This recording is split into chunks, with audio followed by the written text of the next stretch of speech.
श्रीहरिं परमानन्दम् उपदेष्टारमीश्वरं व्यापकं सर्वलोकानां कारणं तन्नमाम्यहम्। मंगलम मंगलेभ्योऽपि पावनेभ्योऽपि पावनः मधुरम मधुरेभ्योऽपि भ्रातृचरणौ च केवलम्। વિદ્યાના ક્ષેત્રમાં બેઠા છીએ એટલે સર્વપ્રથમ એક વિદ્યાની દેવી ભગવતી સરસ્વતી દેવીનો જયકાર ન થાય ત્યાં સુધી બધું અધૂરું લાગે। આવો આપણે સૌ સાથે મળી એકવાર ભગવતી સરસ્વતી દેવીનો જયકાર કરીએ। શ્રી સરસ્વતી માત કી જય। What meaning is of sunshine? સૂર્ય પ્રકાશ। સૂર્ય દેવતા છે તેજના, વિદ્યાર્થી ઉપાસના પણ કરવાની છે એ તેજની, એ તેજ રૂપી વિદ્યાની। એ સનશાઇન નામ જે છે એના ઉપર થોડોક ચિંતન મને થયું। એ સૂર્યનો પ્રકાશ એટલે સનશાઇન। ભારતનો અર્થ થાય ભા એટલે પ્રકાશ, અને એમાં રથ, એ જ્ઞાન રૂપી પ્રકાશમાં જે રથ છે એનું નામ છે ભારત। એ જ્ઞાન રૂપી પ્રકાશ ચાહે સૂર્યમાંથી પ્રાપ્ત થતો હોય, ચાહે એ વિદ્યામાંથી પ્રાપ્ત થતો હોય, પરંતુ પ્રકાશ છે એ સદૈવ આપણી અંદર રહેલું અજ્ઞાન છે એને દૂર કરે છે। એ અંધારા રૂપી અજ્ઞાન હોય તો એને પણ પ્રકાશ દૂર કરે છે। આ વધારે પ્રવચનનો કાળ નથી, પરંતુ 2-3 નાનકડી વાતો કહી અને હું મારી વાણીને વિરમીશ। વિદ્યાર્થીનો અર્થ શું થાય? તો જેને ખરેખર જેના સ્વભાવમાં વિદ્યા પ્રાપ્ત કરવાની ઈચ્છા થઈ જાય એનો અર્થ જ છે વિદ્યાર્થી। કે વિદ્યામ અર્થયિતુમ શીલમ ઇતિ વિદ્યાર્થી, કે જેને વિદ્યા પ્રાપ્ત કરવાની ઈચ્છા થાય અને એવો સ્વભાવ થઈ જાય એને વિદ્યાર્થી કીધું છે। છાત્રનો અર્થ પણ ઋષિઓએ એવી રીતે કર્યો છે કે ગુરોહો દોષાન આચ્છાદયતિ ઇતિ છાત્રઃ, કે જે પોતાના ગુરુના દોષનું આચ્છાદન કરે એને છાત્ર કહ્યા છે। એટલે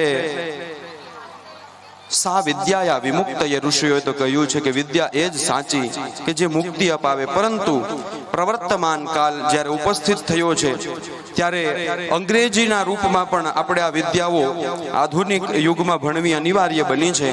ગાંધીજી કહેતા કે હું ઇંગ્લિશ એટલે શીખ્યો કે મને કોઈ મૂર્ખ બનાવી ન જાય, અને હું સંસ્કૃત એટલે શીખ્યો કે હું મૂર્ખ રહી ન જાઉં।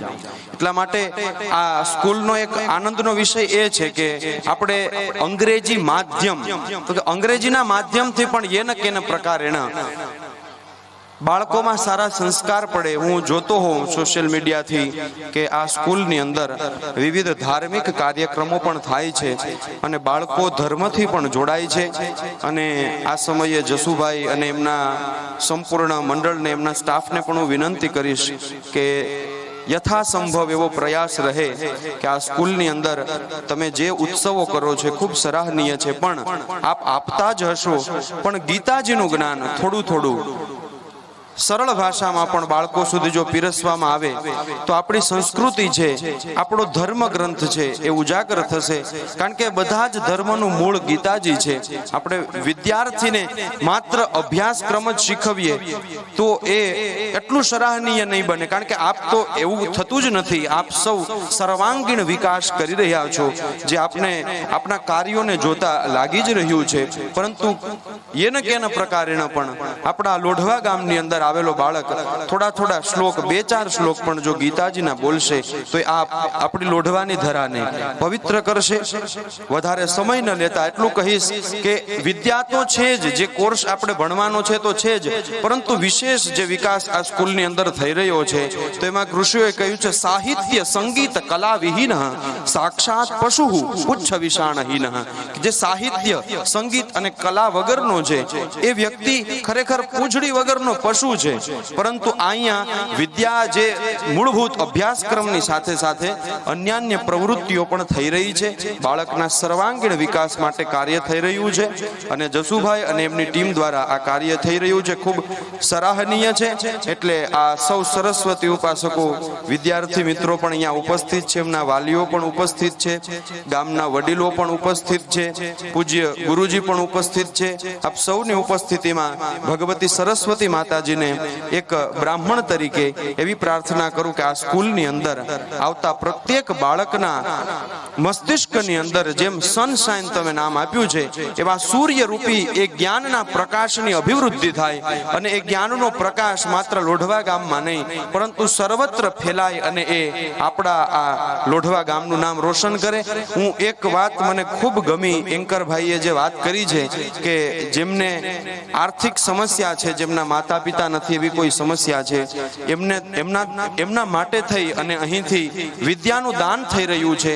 ત્યારે ગીતાજીમાં પણ એ યજ્ઞ તમે જે સ્વાધ્યાય યજ્ઞની વાત કરી એમાં ભગવાન શ્રી કૃષ્ણએ પણ તમે જે વાત કરી ગીતા પરક જ હતી કે સ્વાધ્યાય જ્ઞાન યજ્ઞાશ્ચ યતયઃ સંશિત વ્રતાઃ.